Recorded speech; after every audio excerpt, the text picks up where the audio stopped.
guys. Welcome to Ireland, Mr. Steve Schirripa. How are you? Good. Everybody good? You doing okay? Oh, grand, sir. Thanks very much. You guys look wonderful. Thank you, sir. Thank you, sir. Not bad. So do you, I have to say.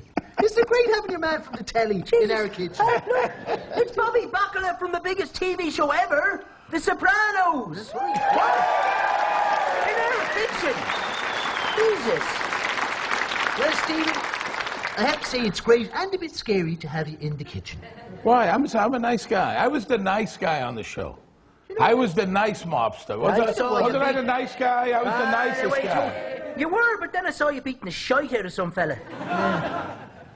Tony Soprano, he needed to get smacked around, you know? Somebody had to do it. Like, that was mad stuff, fighting Tony himself. No one ever did that. No. The reason that's such a good fight and it looks so real is because it's two fat, out-of-shape guys fighting.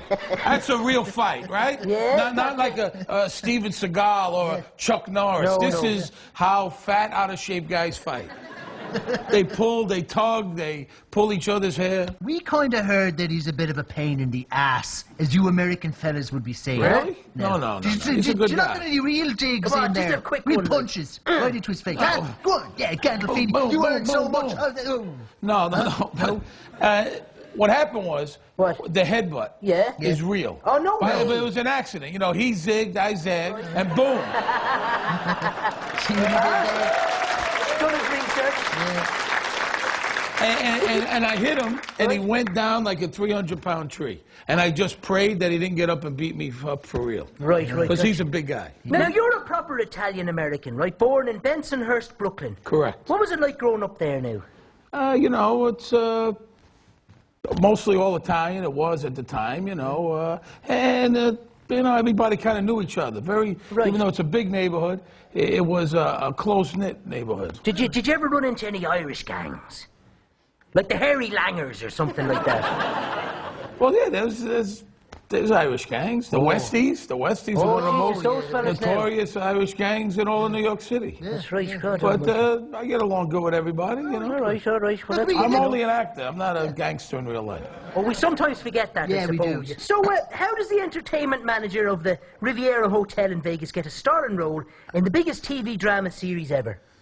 You know, I started acting. I was running a comedy club there, and I started acting. Little roles, one line here, two lines there, little bit parts. And, you know, I went to New York for a wedding. I auditioned. I asked my agent to get me an audition. Right. They called me back. I went back a week later, and I got lucky. Right, well, I tell you what now, I must say we were on the edge of our seats for the whole of the last season of It was Soprano. good. Now, with it being the final season, it was inevitable that people weren't going to make it to the final episode. Yeah. How did you feel when you read that Bobby was going to get whacked? How did you find out, even? I kind of heard a few things, but I didn't know anything. One morning, I'm reading the newspaper. It's late January this past year. I get a phone call. It said David Chase. It's David Chase on the phone. Hello, David. Now, this is the boss. Oh, the boss. We don't socialize that much, you know. Right. He says, I'm on my way over. What are you doing? No.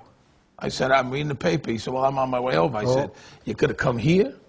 Something's He said, up. yeah, I'm coming here. Something's so up. right away, something's up. All right. So next thing I know, he's at my door. I open the door. He says, I guess you know why I'm here. It was like a real hit. Oh, Jesus, what? It was like a real hit, you know. He said, I guess you know why I'm here. David Chase came to your house. Came to the house, you know, and so he told me this is it. This is how it's going to happen. He didn't give me that much. He said, you're going to get shot in a train store. And I got shot 13 times in the train store. Right. I thought I was hoping to die of a heart attack with a couple of bada bing broads. Do you know what real mobster fellas watch The Sopranos? You know, I always said that New York is safer on Sunday nights because all the mobsters are home watching the show. Oh, right. And I was living in Little Italy, which is a part of New York where there's all Italian restaurants. Some guys are still around there, shall we say. Yeah, and I was living there for a few years early on in the show, and I was taking my dry cleaning down the block, and the guy stopped me. He said, Steve, you know, last night I love the show. You know I love the show, but anybody who ever whacked anybody knows that's not how you do it. And I went, okay, listen, I got to get going. I'll be talking to you. We'll see you later. Yeah. I'm an actor, Just an by the actor, way, just just an to let actor, you know. thank you. All right, come here. Now, I'm a Celebrity Get Me Out of Here, the British show. Are you doing that? Because I'm not doing that. What? I'm not doing that. They keep saying I'm doing it. Right. I'd rather stick needles in my eyes than do that. Good man, you're like Okay, us I'm then. not doing that. Yes. Thank God for that. Yeah. That's not going to happen. Before I do that, I'll fold up the tent, go home. That you'll never hear me again. Did they just make that? I think the reality shows is, look, they're fun to watch. I watch them because they make fools of themselves, but they're not going to make a fool out of me. We're relieved, to be honest, to hear This that is you're as not low going as in, I go, you two guys. This is it. Yeah. And I mean wouldn't that go with any all due lower. respect. All right, yeah, no, I wouldn't go any lower than this. And I mean that with all due respect. Yeah, I wouldn't go any lower than this. It's a good benchmark. This is it. This is the bottom.